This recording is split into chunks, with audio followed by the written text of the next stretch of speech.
Y esto es literalmente una culpa y responsabilidad del Ministerio de Salud, de las autoridades regionales que no han hecho caso a la recomendación de reforzar el control vectorial. Vamos a abordar, Pedro, un tema importantísimo. Vamos a la salud pública y a hablar de dengue, porque nuestro país superó las 100 muertes por dengue en solo 3 meses. Lo veníamos advirtiendo, veníamos conversando ya con el doctor Antonio Quispe, médico epidemiólogo que ya está conectado en Exitoso. Muy buenas noches. ¿Qué tal, Katia? ¿Qué tal, Pedro? Buenas noches. ¿Cómo está, Gracias por la doctor oportunidad de Quispe? comunicar. A usted, muchas gracias. 100 personas fallecidas en 3 meses, las cifras preocupantes. Sin embargo, al parecer no se está realizando las acciones correctas y preventivas para mitigar este daño a nuestro país. Sí, lo más preocupante lo venimos advirtiendo, ¿no? Y hay un cambio de tendencia. Y esto es una cosa que hay que advertir a la población. ¿Por qué razón? Porque si uno compara que a esta semana 12 del año 2023 teníamos 33 fallecidos y a la fecha, año 2024, misma semana, tenemos 102, eso es más del triple. Eso es un incremento de literalmente el 209%. Y si esto se sostiene de esta manera, quiere decir que los 400 más de 480 muertos que tuvimos el año pasado se van a convertir en 1.320 a final de año. Y eso es una catástrofe, y eso no hay sistema de salud que lo resista. Entonces, ahora lo importante es desagregar esta cifra nacional y ver qué regiones del país le están pasando terrible, y las cifras son más que categóricas, ¿no? Ancas tiene 18 muertos, La Libertad tiene 18 muertos, Ica tiene 18 muertos, Lambayeque tiene 15, Piura 12 y Lima 11. Si uno mira la cantidad de casos por cada 100.000 habitantes, hay cifras que son realmente de terror, ¿no? Ica actualmente tiene 1.250 casos por cada 100.000 habitantes. Una vez que pasan los 1.000, quiere decir que uno de cada 100 habitantes de Ica tiene dengue. O sea, pónganse a pensar en la magnitud y la severidad de la crisis sanitaria que está empezando a suceder en regiones como Ica. La Libertad está ahí nomás, tiene 909, Tumbes 888, Anca 790 y Piura 646. Lima y Callao ya entraron en esa lista negra porque Lima actualmente tiene 157 casos por 100.000 habitantes y Callao tiene 181 casos por 100.000 habitantes. Estamos hablando de la capital del Perú, la principal metrópoli con 11 millones de habitantes. Entonces, la situación es crítica y estamos cada vez de mal en peor. ¿Por qué razón? Porque esta crisis política realmente arrastra todo y los gobernadores regionales están más distraídos que en cualquier otra cosa, al menos en lidiar con este problema de salud pública. Pero ya estamos en el mes de abril, doctor Quispe. ¿No tendría que estar bajando esta curva de contagios por la situación cíclica misma de la enfermedad? Esa es la cosa más ilustrativa de esto, y esto por eso es importante compararlo con epidemias anteriores. El año pasado, la epidemia de dengue, el pico de la epidemia de dengue se produjo en la semana 20. Estamos en la semana 12. Nos quedan por lo menos, si se repite el mismo ciclo del año pasado, nos quedan 8 semanas en crecimiento acelerado. Por eso es que tú ves la curva de Lima que ya superó el pico del año pasado por un 33%, ves la curva de Ica del año pasado que ya superó el pico del año pasado en 45% en la semana 12. ¿Qué quiere decir eso? Que el pico de la semana 20 probablemente sea 3 veces más alto. Y nuevamente, o sea, no estoy queriendo, ¿cómo decirlo? Los epidemiólogos tenemos esta habilidad cuantitativa para mirar los números y sacar el máximo de información para informar la toma de decisiones. En este caso en particular, lo que va a pasar en Lima y Callao es una crisis sanitaria que no conocemos, porque Lima en su historia jamás ha tenido una epidemia de dengue de esta magnitud. Y en Ica, que es una región que está al costadito y que no tiene la capacidad hospitalaria que tiene Lima, tiene actualmente por cada 100 habitantes de Ica, uno con dengue. Eso es una barbaridad de casos. Y nuevamente, ya tiene 18 muertos. Y si la tendencia sigue, en las próximas 8 semanas, ¿a cuántos muertos más vamos a sumar? Y esto es literalmente una culpa y responsabilidad del Ministerio de Salud, de las autoridades regionales que no han hecho caso a la recomendación de reforzar el control vectorial, no han invertido en brigadas de salud para hacer control vectorial. La gente en Lima no tiene acceso a mosquiteros. La gente en Lima y Ica no tiene acceso a repelentes efectivos. Entonces, ¿de qué estamos hablando? Están literalmente contando casos y muertos y no están haciendo absolutamente nada para interrumpir transmisión.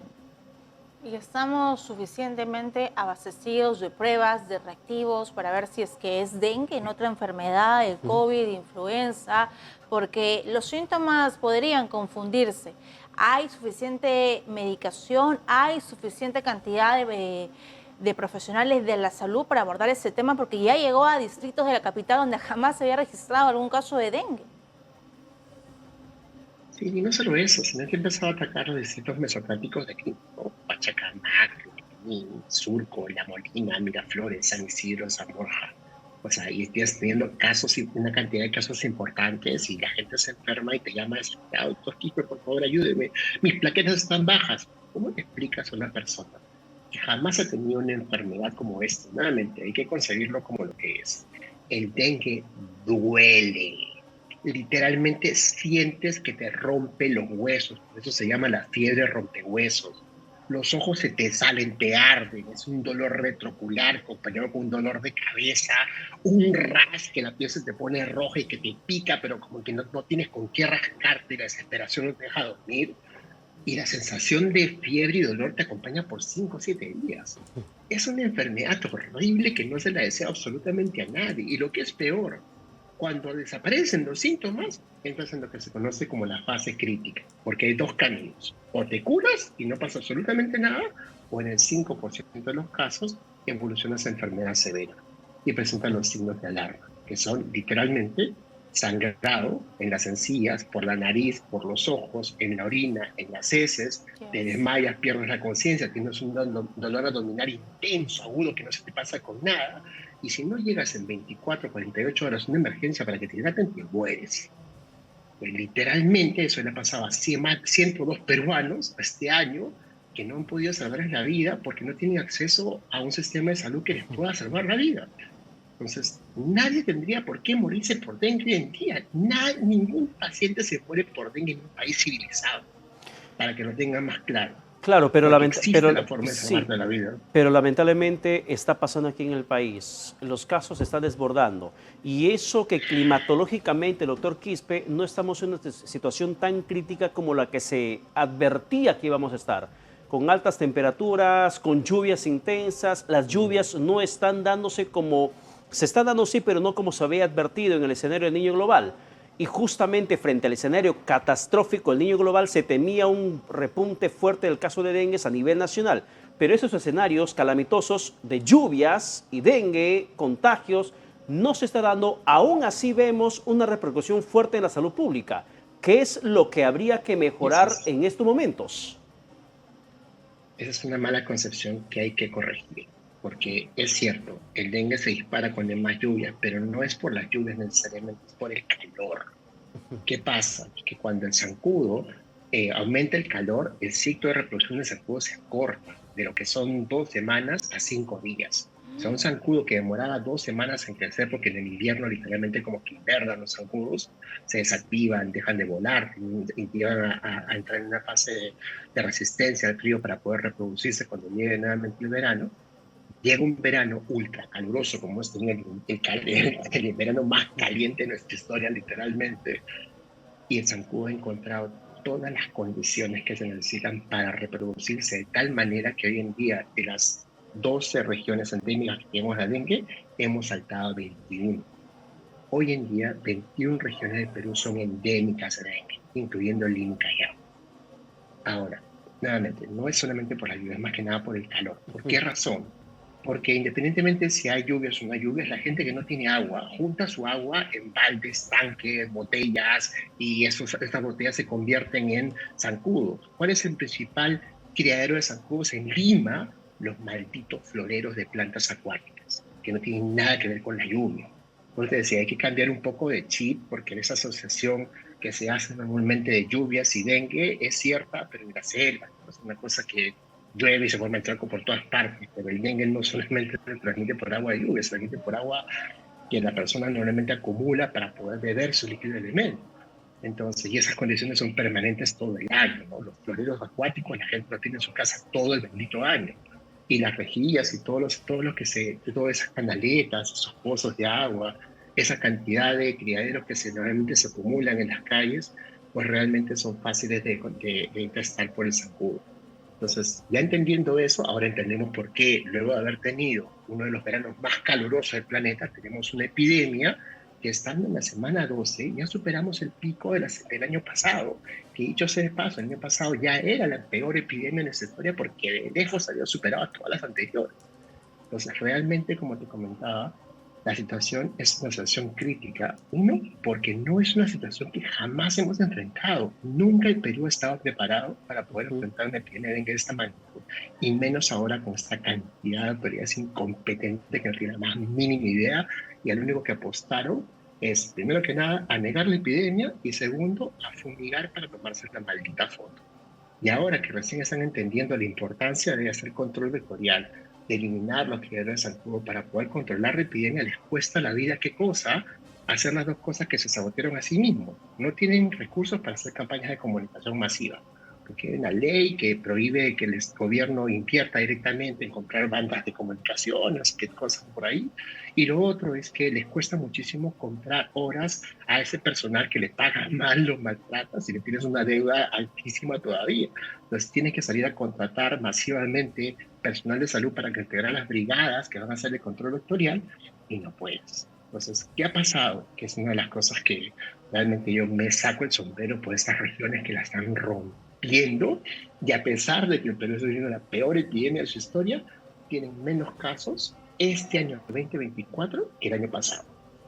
Mira, hay Madre de Dios, Ucayali, Huánuco, Amazonas, Ayacucho, Loreto, Cajamarca y Junín tienen cifras negativas, tienen menos casos de dengue este año que el año pasado. Y la pregunta es, ¿por qué? Porque sus epidemiólogos están haciendo su trabajo, sus gobernadores regionales están haciendo caso a sus expertos y desde el año pasado, desde diciembre, han estado haciendo sus campañas de control vectorial.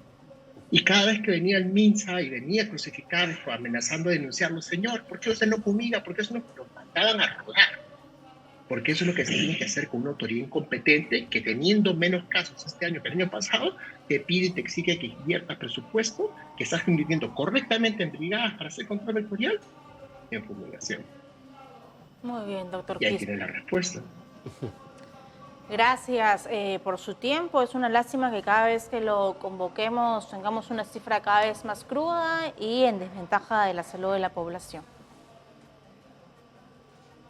Y gracias a ustedes por el apoyo a comunicar y sobre todo hoy en día es importantísimo socializar los signos de alarma que los hemos comentado y sobre todo sensibilizar a esa ama de casa, a esa familia, a esa persona que está escuchando estas noticias y se asusta un poco, la importancia de eliminar ese florero de agua. La importancia de entender que si hay un mosquito volando en tu casa es porque hay un criadero en 50 metros a la redonda. Y la importancia de que si tienes dengue, te calmes, porque el dengue no tiene tratamiento. Tomes tu paracetamol, tu agua, te aguantas los 5 días de fiebre, pero más importante que eso, no se automedique. Si ustedes toman ibuprofeno, naproxeno, ketorolaco, aspirina, prednisona, lo único que van a hacer es ganarse una hospitalización derechita y complicarse la vida, porque ese tipo de tratamientos incrementa el sangrado, el riesgo de sangrado, incrementa el riesgo de desarrollo propio de la enfermedad.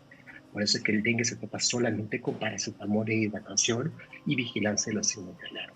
Válida esa Un fuerte recomendación. abrazo, cuídense mucho y gracias por ayudarnos a comunicar. No, gracias por la doctor comunicación. Quispe.